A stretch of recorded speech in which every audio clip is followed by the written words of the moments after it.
À l'écoute des RFI, Radio France Internationale, en direct de Paris, il est 18h. Le journal en français facile. Adrien Delgrange. Bonjour à toutes et à tous, ravi de vous retrouver. Nous sommes le lundi 16 juin, au sommaire de cette édition.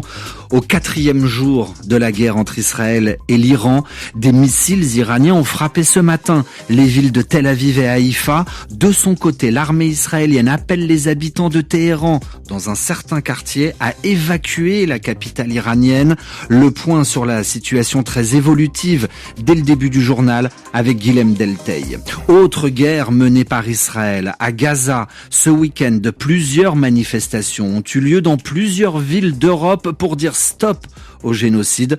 Reportage à Paris. Et puis tout autre sujet, la pollution de l'air en France. La tendance est à la baisse, mais c'est encore insuffisant, nous explique dans un instant Juliette Pietraszewski. Voilà pour les titres, soyez les bienvenus.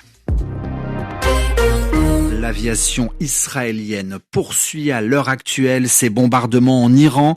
La télévision d'État iranienne a été visée. En témoigne cet extrait sonore.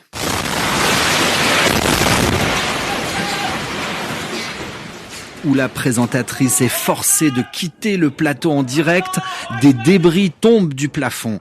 4e jour de cette opération militaire lancée par le Premier ministre israélien Benyamin Netanyahou dans la nuit de jeudi à vendredi. Des bombardements auxquels l'Iran répond par des tirs de missiles en Israël. Le dernier bilan humain, 24 morts en Israël, 224 en Iran. Guilhem Delteil, bonsoir. Bonsoir Adrien. Nous venons de l'entendre, de nouvelles explosions ont eu lieu à Téhéran il y a un peu plus d'une heure. Oui, vous le disiez, la télévision iranienne a été la dernière cible des bombardements israéliens.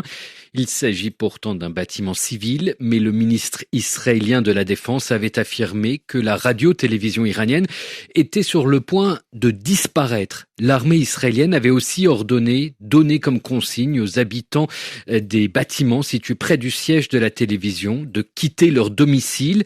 L'étendue des dégâts, des dommages causés par ces explosions ne sont pas encore connus. Dans la vidéo dont vous parliez, on entend l'explosion, de la poussière et des débris apparaissent à l'image, vous le disiez, mais la télévision, elle, transmettait encore après.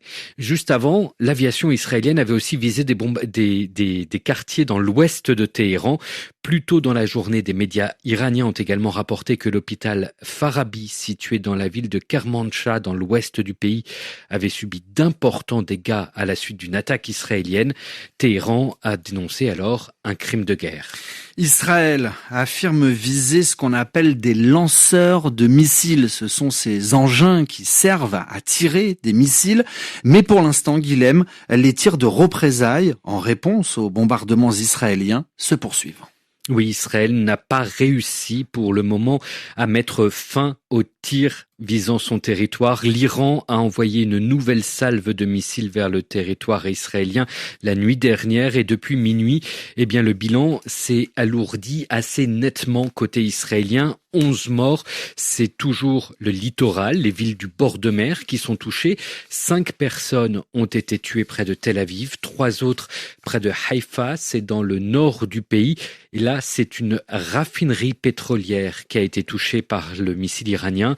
Et 2 autres corps ont également été sortis d'un immeuble qui avait été détruit par un missile la veille. Guilhem Delteil, dans votre journal en français facile, l'offensive israélienne se poursuit aussi dans la bande de Gaza. Nous allons y revenir dans un instant à travers des rassemblements de personnes qui s'opposent à cette guerre.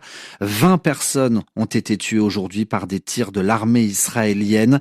Des personnes qui allaient chercher de l'aide humanitaire. C'est ce qu'indique la défense civile de Gaza. Et puis, signe de la gravité du moment, un porte-avions américain prend la direction du Moyen-Orient. Le Nimitz, nom de ce bateau de guerre, était au large de la Chine lorsqu'il a décidé de changer de cap. Le conflit au Moyen-Orient est le sujet numéro 1 du G7, pour reprendre l'expression du Premier ministre britannique. Je pense qu'il existe un consensus en faveur d'une désescalade, vient de déclarer Keir Starmer. Pour Keir Starmer, les dirigeants du G7 réunis en ce moment au Canada sont unis dans leur volonté d'appeler à la désescalade entre Israël et l'Iran. Et puis parmi les autres déclarations issues de cette réunion, à l'instant, Donald Trump appelle l'Iran à négocier immédiatement avant qu'il ne soit trop tard.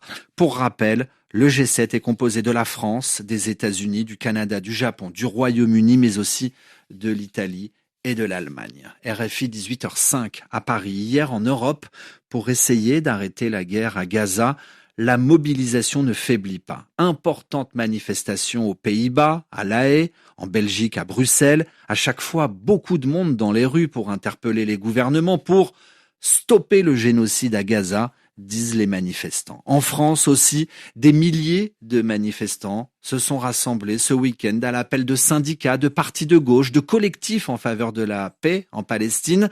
C'est à Paris que la plus grande manifestation a eu lieu. Laurence Théo était au rassemblement parisien pour RFI. Reportage. Nous sommes tous des enfants de Gaza! Parce que les images sont insoutenables, parce que les enfants de Gaza meurent et qu'elle est mère elle aussi, Aïcha ne peut plus se taire. On a des enfants qui meurent de faim. C'est dur de voir les images. J'arrive même plus à regarder les images. C'est très dur. Je suis pour la paix et je veux que tout ce sang qui coule, tout ce qui se passe, je veux que ça cesse en fait. Voilà. Kéfiée en turban, Jeanne ne comprend pas qu'on puisse encore se questionner sur ce qui se passe à Gaza.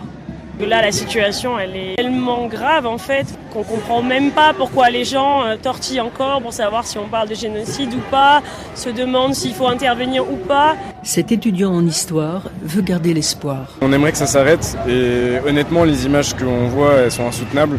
Donc moi, j'aimerais juste qu'on vive dans un monde de paix où tout le monde peut vivre librement et dignement. Il est de toutes les manifestations. Pour Youssef, si Israël attaque l'Iran, c'est à des fins stratégiques. Le problème du criminel Netanyahou, lui, c'est de rester au pouvoir le plus longtemps possible, parce que s'il arrête la guerre, il va être jugé et voilà. L'homme âgé nous montre sa pancarte. Il est écrit au feutre rouge « Stop au massacre ». En reportage signé Laurence Théo. Le journal en français facile. Évoquons à présent un tout autre sujet. La pollution de l'air, appelée aussi pollution atmosphérique, ce sont ces particules aussi, ces gaz nuisibles, mauvais pour la santé des humains et l'environnement. En France, cette pollution est mesurée à l'aide de capteurs répartis sur tout le territoire national. Aujourd'hui, CITEPA, c'est le nom de l'association qui s'occupe de collecter ces informations, vient de sortir son rapport annuel.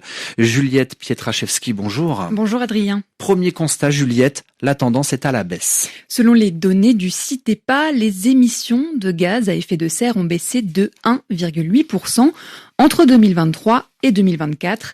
Chaque habitant du territoire français émettrait donc 5,4 tonnes de CO2, soit l'équivalent de plus de 5 allers-retours Paris-New York en avion par passager. Les grands secteurs émetteurs participent à cette baisse à différents niveaux d'après le CITEPA.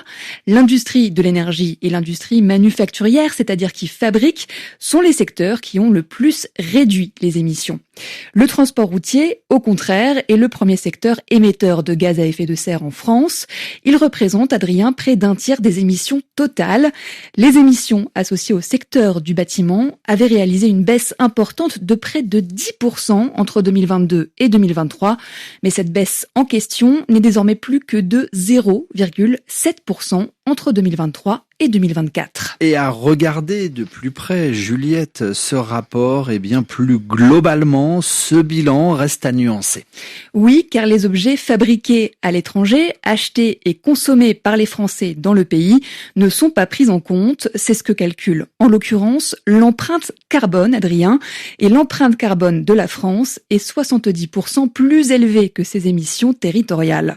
En prenant en compte la responsabilité historique du pays et l'accumulation de CO2 au fil du temps, la France reste par ailleurs le 8e émetteur historique au monde. Merci Juliette pour toutes ces précisions dans le journal En français facile que vous pouvez écouter en direct du lundi au vendredi 16h, temps universel, et puis quand vous le souhaitez, agrémenté de sa version écrite sur notre site internet françaisfacile.rfi.fr. À demain pour une nouvelle édition.